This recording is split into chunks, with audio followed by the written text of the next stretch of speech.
Sir आप mute है, शायद आवाज नहीं आ रही है।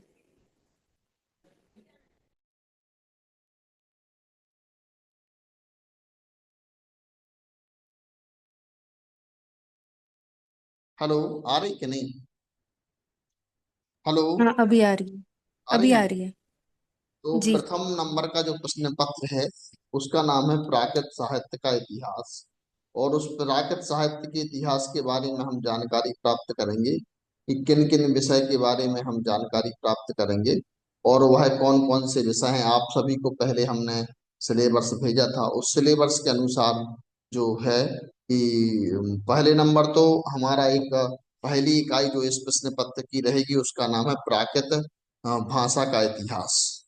प्राकृत भाषा और साहित्य दोनों अलग अलग चीज है। भाषा कहा जाता है बोली को, और साहित्य माने लिखी हुई जो पुस्तकें होती हैं उसको साहित्य कहा जाता है। तो सर्वप्रथम हमें इसके बारे में जानकारी प्राप्त करेंगे। उस समय सर्वप्रथम प्राकृत भाषा का उद्भव एवं विकास की बात करें। तो प्राकृत भाषा के उद्भव पहली इकाई है हमारी पहले प्रश्न पत्र की। तो पहली इकाई में जहाँ प्रश्न पत्र की प्राकृत भाषा और उसका उद्भव एवं विकास के बारे में जानकारी प्राप्त करेंगे।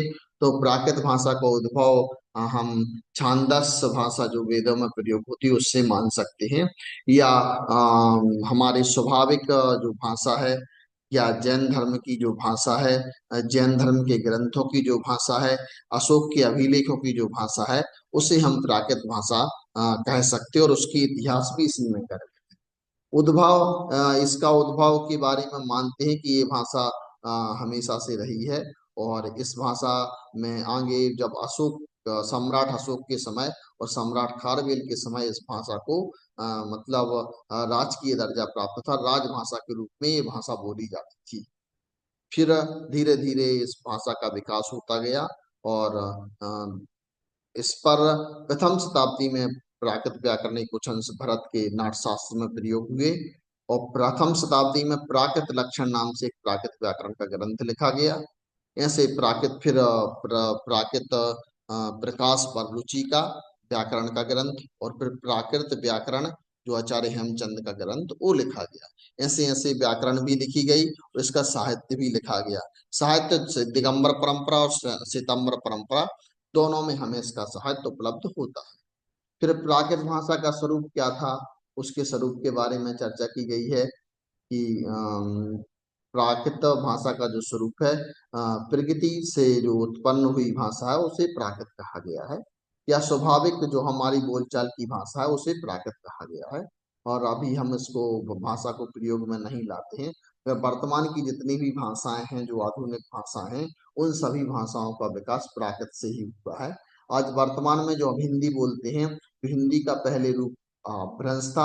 अपभ्रंश से पहला रूप जो था वो प्राकृत का रूप था। तो यहाँ से प्राकृत, अपभ्रंश, फिर हिंदी, ऐसी भाषा हमारे बीच में आई। तो इसका विकास क्रम और उसके स्वरूप के बारे में हम एक जानकारी प्राप्त कर सकते हैं। दूसरा, संस्कृत एवं प्राकृत भाषाओं का अंतर संबंध। संस्कृत और प्राकृत भाषाओं के अंतर संबंध की बात करेंगे तो हम ये नहीं कह सकते कि पहले प्राकृत है कि पहले संस्कृत है। दोनों सहोदर भाषा हैं, दोनों साथ साथ चलने वाली भाषा है। पहली प्राकृत भाषा जो है वह हमारी नेचुरल भाषा है, और जिसे हम बोलचाल की बोलते थे, लोग बोलचाल में प्रयोग करते थे। और संस्कृत जो है वो संस्कार करके हुई जो भाषा आई है, जिसमें बहुत सारे प्रत्यय हैं या उसमें लकार हैं, सारी चीजें हैं, उनसे बंधी, संस्कारों से बंधी हुई जो भाषा है उसे संस्कृत कहा गया। तो दोनों हमें इतना जानना है कि दोनों सहोदर भाषा हैं और दोनों के अलग अलग स्वरूप हैं। और इनका अंतर संबंध की जिस प्रकार एक वचन, दो वचन, बहुवचन संस्कृत भाषा में उपलब्ध होते हैं, तो प्राकृत भाषा में दो वचन ही उपलब्ध होते हैं। एक वचन और द्विवचन, दो तरीके के वचन हमें उपलब्ध होते हैं। इसी तरीके से शब्द भी तीन तरीके के उपलब्ध होते हैं। तत्सम, तद्भव और देशज शब्द हमें प्राकृत में उपलब्ध होते हैं। तो इस तरीके से हमें उसकी मतलब जो लकारों का प्रयोग संस्कृत में आया वही लकार, लकारों का प्रयोग प्राकृत में आया। मगर थोड़ी कम लकार जो है ना वो हमें संस्कृत में, प्राकृत में देखने को मिलती है। प्राकृत में ज्यादा नियम नहीं है, जहां हम जैसे प्रयोग करेंगे तो वो आएंगे। हम व्याकरण को भी एक दिन देखेंगे कि कैसे कैसे करना है। और प्राकृत और आधुनिक भारतीय भाषाएं तो प्राकृत आधुनिक भारतीय भाषाओं के बारे में जहां हमने बात की है कि वर्तमान की जो भी भाषाएं हैं वो सब प्राकृत से ही आई हैं। पहले प्राकृत का रूप आया अपभ्रंश, अपभ्रंश से आया और आधुनिक भाषाओं के बारे में भी चर्चा की गई है। फिर हमारी जो दूसरी इकाई है प्राकृत भाषा के भेद प्रभेद। आज हम प्रथम प्रश्न पत्र की बात करें, तो उसमें दूसरी इकाई जो है ना उसमें प्राकृत भाषा के भेद प्रभेद की बात करेंगे। तो पहले तो प्राकृत नाम एक है, और प्राकृत के भेद प्रभेद की बात करेंगे तो उसमें सौरसैनी अर्धमांगी दो रूप में पहली भाषा। उसमें सौरसैनी रूप में जो भाषा है वो दिगंबर ग्रंथों की भाषा है, और अर्धमांगी रूप में है वो श्वेतांबर ग्रंथों की भाषा। इतनी बात समझ। सौरसेनी के उदाहरण अनेक ग्रंथों में उपलब्ध होता है। नाटकों में स्त्री पात्र सौरसेनी का उपयोग करते हैं। ये सारी चीजें हैं। और जो मागधी प्राकृत का भी उल्लेख हमें इसमें प्राप्त होता है। तो पहली सौरसेनी, दूसरी अर्धमागधी, तीसरी मागधी, और चौथी नंबर की जो पैशाची भाषा है उसका भी प्रयोग होता है। और पांचवा नंबर महाराष्ट्री प्राकृत का प्रयोग होता है। और फिर चुल्लिका पैशाची, ऐसी जो ये भाषा हैं इनका सब प्रयोग मिलता है। इसमें हम ये जान सकते कि सौरसैनी प्राकृत में हमें साहित्य उपलब्ध होता है लिखा हुआ, अर्धमागधी प्राकृत में लिखा हुआ साहित्य उपलब्ध होता है। मागधी का साहित्य उपलब्ध नहीं होता है, नाटकों में मागधी का प्रयोग आया है। इसी तरीके से जो पैशाची है उसका भी साहित्य अभी उपलब्ध नहीं हुआ है, जिसके भी गुणांटिकी वृद्ध पद्य कथा जो है ना वो वैशाली भाषा में लिखी गई है। तो इस तरीके से वो सारी महाराष्ट्री प्राकृत में अनेक साहित्य लिखा गया है। सेतु बंध की चर्चा की थी, पौंचर्यम की चर्चा की थी, वज्जालंकी की चर्चा की थी, गहा सप्तशही की चर्चा की थी। तो ये सब महाराष्ट्री प्राकृत का साहित्य है। तो इस तरीके से हम ये जान सकते हैं। उसके बाद विभिन्न प्राकृतों का परिचय, माने जिसमें सौरसैनी का, अर्धमागधी का, महाराष्ट्री का, मागधी का और पैशाची का, चुल्ला पैशाची का और महाराष्ट्री, इस तरीके से ये सारी छह भाषाओं का परिचय हमें देखना है। तो मागधी और उसकी विशेषताओं के बारे में हमने आपको एक दिन क्लास ली थी कि कौन कौन सी विशेषताएं किस किस की होती हैं। तीन प्रकार के जो सा हैं इसमें शक्कर वाला सा, सरौते वाला सा और षटकोण वाला सा। इसमें क्या है ना, दंती सा, तालव्य सा, मूर्धन सा, तीन के प्रयोग से हम इनको जानते हैं। एक दंती सा है, एक मूर्धन्य सा है और एक तालव्य सा है। तो उसमें हम अपनी सरलता की भाषा में जो जानते हैं ना, एक सड़क वाला सा, एक शक्कर वाला सा और एक है षटकोण वाला सा। तो इसमें से जो मागधी प्राकृत है नॉर्मल रूप में तो सिर्फ सड़क वाले सा का प्राकृत में प्रयोग होता है।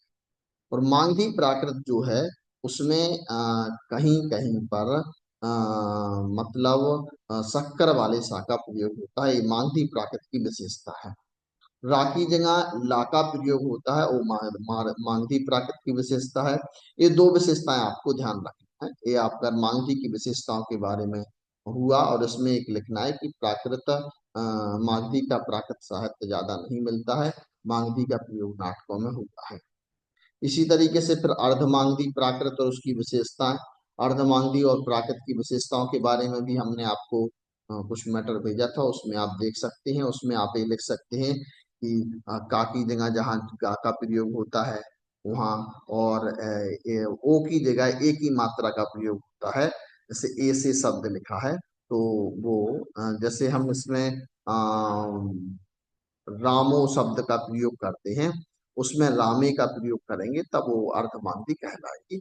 ए का प्रयोग होता है, ओ का प्रयोग नहीं होता है। मागधी में श्वेतांबर परंपरा का सारा साहित्य लिखा गया है। तो ये हमें सारी चीजें उसमें ध्यान दें। उसमें भी अंग, आगम, सूत्र, मूल सूत्र, छेद सूत्र, प्रकीर्णक और चुल्ली का जो ग्रंथ है वो लिखे गए हैं।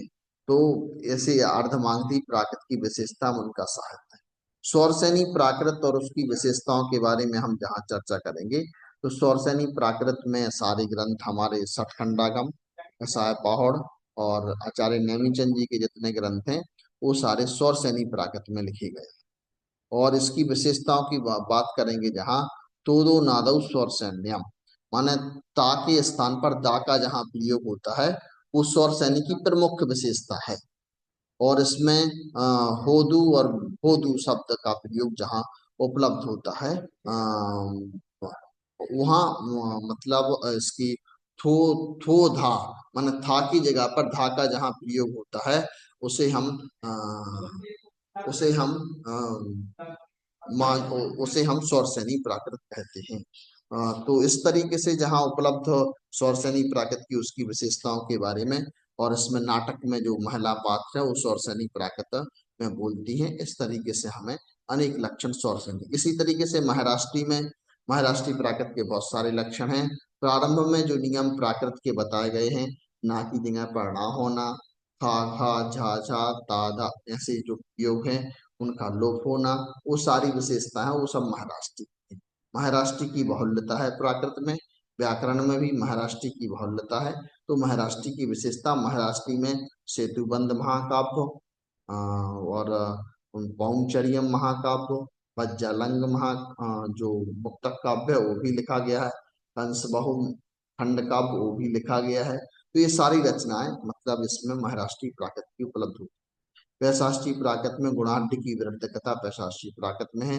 वैशाष्टी की विशेषताएं भी अलग अलग हैं, उसके बारे में भी हमें जानकारी प्राप्त करना चाहिए। फिर अपभ्रंश और उसका साहित्य, जैसे आचार्य पुष्पदंत का जो महापुराण है, और रहदू की रचनाएं हैं, और एक पार्श्वनाथ चरयू भी है, पौम चरयू चरयू भी है। तो ये सब जी अपभ्रंश प्राकृत की रचना है। अपभ्रंश प्राकृत के नियम की जहां बात करेंगे, तो ऊकार की बहुल्यता जहां रहेगी, ऊकार जहां रहेगा, जैसे पौमचरियम है तो है प्राकृत का, और पौमचरियू है मतलब ऊ आएगा लास्ट में, उधर हम देखेंगे कि वो अपभ्रंश का है। तो ऊकार की बहुल्यता जहां रहेगी वहां अपभ्रंश प्राकृत होगी। सर्वप्रथम अपभ्रंश प्राकृत के जो नियम बताए गए हैं आचार्य हेमचंद्र ने अपनी प्राकृत व्याकरण में दिए हैं, उनको हम देख सकते हैं। और उसके बाद जो विशेषताएं विभिन्न भेद हैं, तीसरे नंबर की जो इकाई है उसमें प्राकृत काव्य साहित्य का इतिहास, उसके बारे में जानकारी प्राप्त होगी। तो साहित्य के क्षेत्र में महाकाव्य का स्थान, महाकाव्य जो अपन ने पढ़े थे, महाकाव्य के विषय में अपन ने पढ़ा था कि इसमें भी सेतुबंध नाम का महाकाव्य लिखा गया है, गौण बहु महाकाव्य है, लीलावही महाकाव्य है, और द्वाश्रय महाकाव्य है, ये महाकाव्य है। और इनकी विशेषताओं के बारे में भी अपन ने जानकारी प्राप्त की थी। तो ये महाकाव्य की है। महाकाव्यों का इतिहास प्रारंभ से रहा है, मगर प्राकृत भाषा में स्वतंत्र महाकाव्य हमें इस रूप में ही दिखाई देते हैं, जिसमें तीसरी और चौथी शताब्दी में सेतुबंध महाकाव्य जो लिखा गया, आचार्य प्रेमचंद ने लिखा है, उसका उल्लेख प्राप्त होता है, और धीरे धीरे महाकाव्यों का विकास हुआ है। फिर प्राकृत के महाकाव्यों के परिचय के बारे में भी एक दिन अपन ने क्लास कक्षा में जानकारी प्राप्त की थी। फिर खंड काव्यों के इतिहास, खंड काव्य के इतिहास में जहां अपन ने पढ़ा था, कंस बहु नाम का खंड काव्य था, कंस का वध कैसे हुआ, किस तरीके से हुआ, क्या क्या हुआ उसमें, उसके बारे में भी जानकारी प्राप्त की थी। और कंस बहु के बाद पूषा निरुद्ध नाम का भी एक, उषा अनिरुद्ध नाम का भी जो हनुमान का पुत्र था अनिरुद्ध, और उषा के बारे में भी उसमें चर्चा की गई थी। तो वो खंड काव्य के बारे में चर्चा थी। प्रमुख खंड काव्यों का अपन ने पढ़ा ही था कि रामपाणी वाद ने जो एक खंड काव्य का लेखन किया है, उसके बारे में भी अपन ने जानकारी प्राप्त की थी। फिर प्राकृत साहित्य की अन्य विधाओं का इतिहास भी पढ़ा था, जैसे साहित्य के क्षेत्र में चरित्र काव्य, तो एक दिन चरित्र काव्य के बाद बारे में भी पढ़ा था, पौमचर्यम नाम का चरित्र काव्य था, अनेक सुपासना चर्यम भी था, महावीर चर्यम भी था। तो इन चरित्र काव्यों के बारे में भी पढ़ा था, और इनका भी अपन ने ये जानकारी प्राप्त की थी कि आगम ग्रंथों में या पुराणों में जो कथाएं वर्णित थी, उन कथाओं को वहां से लेकर के उन चरित्र काव्यों का विकास हुआ है, और चरित्र काव्य आए। और खंड काव्य महाकाव्य के बारे में और चरित्र काव्य के बारे में तो ये बताया गया था कि प्रबंध काव्य नाम की जो जो एक विधा है, उसमें तीन प्रकार के काव्य आते हैं, एक तो महाकाव्य, खंड काव्य, फिर चरित्र काव्य। इस तरीके से अपन ने तीनों प्रकार की काव्य विधाओं की रचनाओं के बारे में पढ़ा था। फिर प्राकृत के चरित्र काव्य की जो परिचय उनके बारे में भी एक दिन देखा था। अब एक स्थान जो एक प्रमुख है उसमें है कि प्राकृत कथा साहित्य, प्राकृत का जो कथा साहित्य वो भी बहुत महत्वपूर्ण है।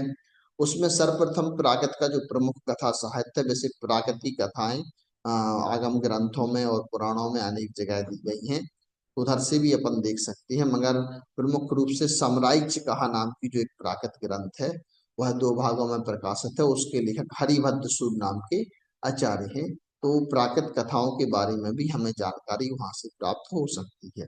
और प्राकृत की छोटी छोटी कथाएं हैं। अभी आचार्य सुनील सागर जी ने प्राकृत कहाओ करके एक पुस्तक निकाली है। धम्म कहा मुनि ब्रह्म सागर जी महाराज जी की पुस्तक है। तो ऐसी अनेक पुस्तकें जिसमें हमें प्राकृत की कथाओं के बारे में भी जानकारी प्राप्त हो सकती है। और प्राकृत कथा का भी बहुत विशाल इतिहास है। जो गुणाढ़ की बृहत बृहत कथा है, उससे कथा शरत सागर वगैरह जो संस्कृत से आई हैं, वे पहले प्राकृत की सबसे प्राचीन पैशाची भाषा की कथा साहित्य हमें उपलब्ध होता है। तो उसमें प्राकृत कथा के बारे में भी हमें जानकारी, इस प्रकार प्राकृत के मुक्तक साहित्य के बारे में जानकारी जहां से हम प्राप्त करेंगे, तो मुक्तक काव्य की जानकारी के लिए हमारे लिए मुक्तक काव्य में पज्जालंग नाम का जयवल्लभ सूत का नाम एक ग्रंथ है, उसकी भी चर्चा आती है। और महाकवि हाल की गहा सप्तशही की भी चर्चा आती है। दो मुक्तक काव्य हैं।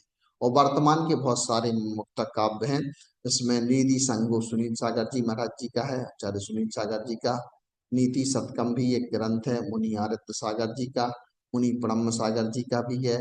और आचार्य वसुनंदी जी महाराज जी ने भी नीतियों पर काम किया है, और उन्होंने नीतियों पर अच्छा एक नंदी नंद सुक्तम नाम से एक मतलब नीति वाक्य लिखा है।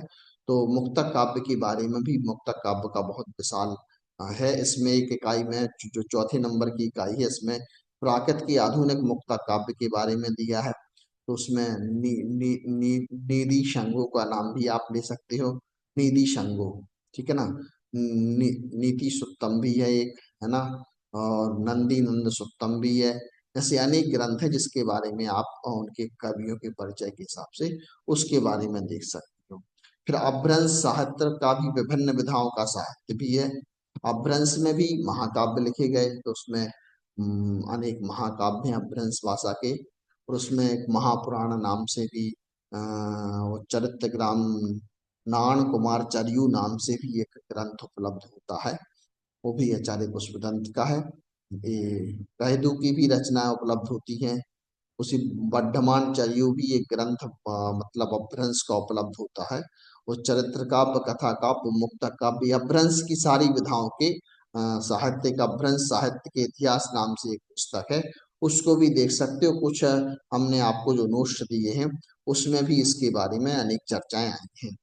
तो इस तरीके से जो प्राकृत के 5 इकाई हैं प्रथम प्रश्न पत्र की, उसके बारे में हमें जानकारी जो प्राप्त होगी, प्राकृत भाषा एवं साहित्य के आलोचनात्मक इतिहास डॉक्टर नेमीचंद जी का जो है ना, उस पुस्तक से हम जानकारी सारी ये प्राप्त कर सकते हैं।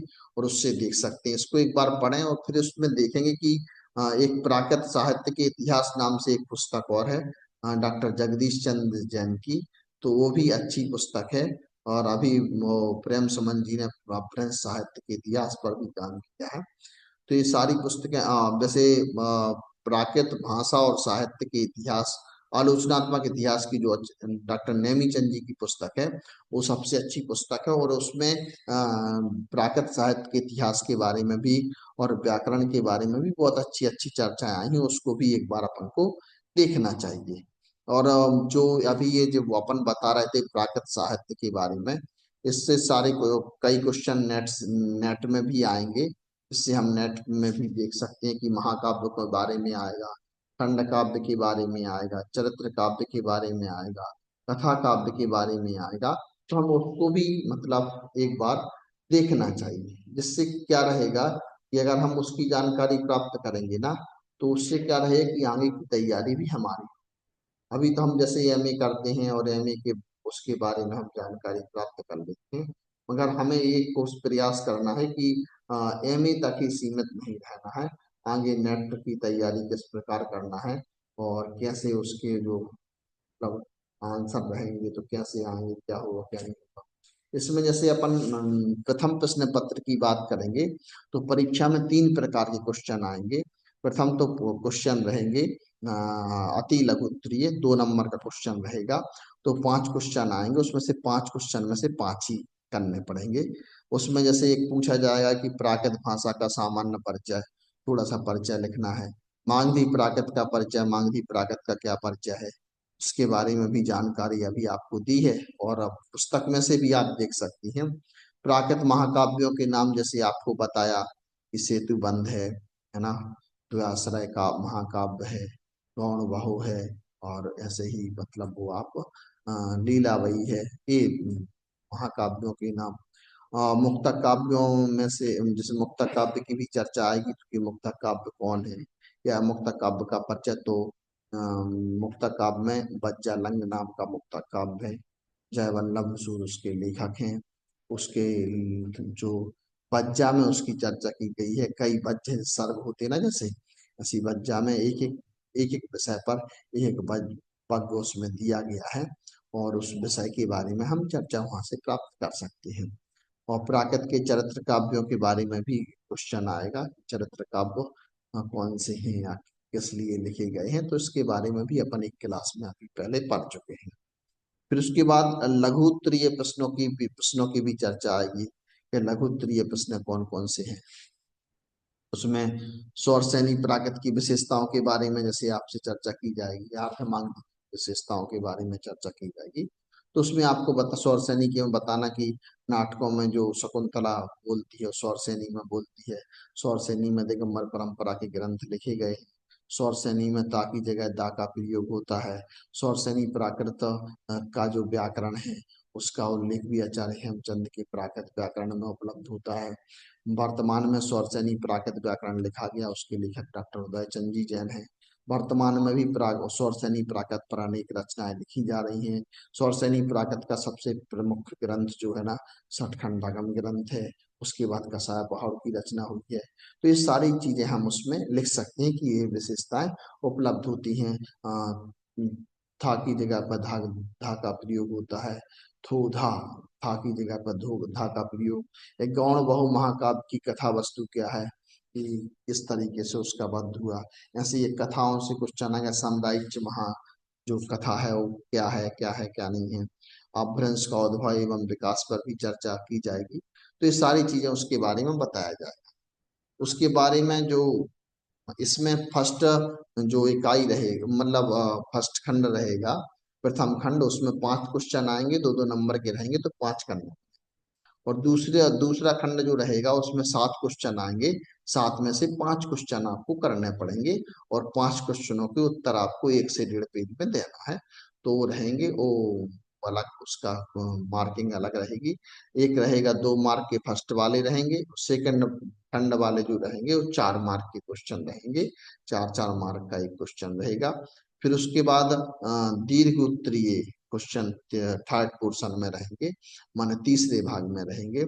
उसमें भी अनेक क्वेश्चन आएंगे, जिसमें प्राकृत खंड काव्य की विशेषताओं के बारे में एक दिन हमने पढ़ा था, तो वो उसके बारे में, अर्धमांगधी प्राकृत के वैशिष्ट के बारे में, जैसे अर्धमांगधी प्राकृत के बारे में लिखना है, तो उसमें लिख दिया कि अर्धमांगधी प्राकृत का साहित्य बहुत ही विशाल है। आचार्य आचार्य जो है ना, अनेक आचार्यों द्वारा इसका लेखन किया गया है। श्वेतांबर आगम जो लिखा गया वर्तमान प्राकृत में लिखा गया है। अर्धमांगधी प्राकृत पर एक व्याकरण की है, जिसे मतलब, और अर्धमांगधी प्राकृतिक कोश की रचना भी की है। श्वेतांबर आगमों के जितने नाम है नाम बता दी। याचारांग सूक्त कतांग स्थानांग, जो ये नाम है कि इनके इनमें अर्धमांगधी प्राकृत का वर्णन हुआ है। अर्धमांगधी प्राकृत में ही ये ग्रंथ लिखे। ऐसे ही प्राकृत साहित्य के महत्व पर भी 1 पेज 2 पेज का आपको लिखना पड़ेगा। वो भी एक क्वेश्चन आएगा। सेतुबंध महाकाव्य की विशेषताएं उसके बारे में आएगी। सेतुबंध महाकाव्य जो है ना, वो उसमें रामायण का वर्णन है, और वाल्मीकि रामायण से लिया गया है। युद्धकांड पर जो लिखा गया है, ये सारी चीजें उसमें आएंगी। उसमें ये लिखना, इसमें आश्वासों में इसका विभाजन किया गया है। और एक प्राकृत का एक प्रमुख महाकाव्य है, जो प्रथम नंबर का महाकाव्य है। इसमें मतलब सेतु बंधने की चर्चा की गई है, और इसका अपर नाम रावण वध भी है। रावण का वध किया गया था, उसके बारे में भी चर्चा आई है। सारी मतलब इन विशेषताओं की सारी चर्चाओं के बारे में बताया जाएगा। तो इस तरीके से जो तीसरा नंबर का खंड रहेगा उसमें भी 7 क्वेश्चन रहेंगे, उसमें से हमें 5 क्वेश्चन करना है। तो इस तरीके से जो भी रहेगा ना, तो ये आपको इस तरीके से उस पेपर के बारे में कल उन्होंने पूछा था कि फर्स्ट पेपर के बारे में बताना, कौन कौन से कहाँ कहाँ क्या क्या कौन कौन सा आएगा। फिर इसके बारे में अपन जो पढ़ चुके हैं वो उधर तक है, उसके बारे में आगे का जितना रह गया है वो हम आपको एक दिन में वो करेंगे। उसके बाद फिर अपन व्याकरण के बारे में समझे कि प्राकृत की व्याकरण तो क्या है और कैसे कैसे व्यकरण का स्वरूप हमें उपलब्ध होता है। जो जो कुछ नहीं जानता उसके बारे में भी उसको जानकारी कि प्राकृत में कितने स्वर होते हैं, कितने व्यंजन होते हैं, कितना कहाँ कहाँ कौन कौन सी मात्राओं का उपयोग होता है, कौन से वर्ग में कितने अक्षर आते हैं, ये सारी व्याकरण में क्या क्या कौन कौन से नियम लगते हैं, कहाँ हम पहचान सकते हैं कि ये प्राकृत व्याकरण लिखी है मतलब संस्कृत लिखी है, इसको भी हम जानकारी प्राप्त कर सकते हैं। आज इतना ही, कल हम देखेंगे इसको। इसमें अगर किसी को कुछ पूछना हो तो बताएं। ये फर्स्ट पेपर की इंफॉर्मेशन, कि फर्स्ट पेपर में हम इस प्रकार से इसकी जानकारी प्राप्त कर सकते हैं, उसके बारे में हम जानकारी ले सकते हैं। तो ये फर्स्ट पेपर की थी। अगर इससे में भी किसी को अगर कोई भी डाउट हो या कुछ हो, ग्रुप पे भी आप बता सकते हैं कि सर ऐसा कैसे हो, अ, कौन सा प्रश्न कैसे आया, क्या हुआ क्या नहीं, ये भी हम जानकारी अपन ग्रुप से कर सकते हैं। कोई नहीं। किसी को अगर इसके बारे में जानकारी प्राप्त करनी हो तो 1 मिनट है, 1 मिनट में आप अपनी बात कर सकते हैं। अपूर्वा जी। नहीं सर, अभी तो कुछ नहीं है डाउट ऐसे। मैंने जो पैटर्न बताया कि इस तरीके से आएगा, और सिलेबस में भी जो अपना जिस तरीके से दिया ना उसके बारे में जानकारी है आप।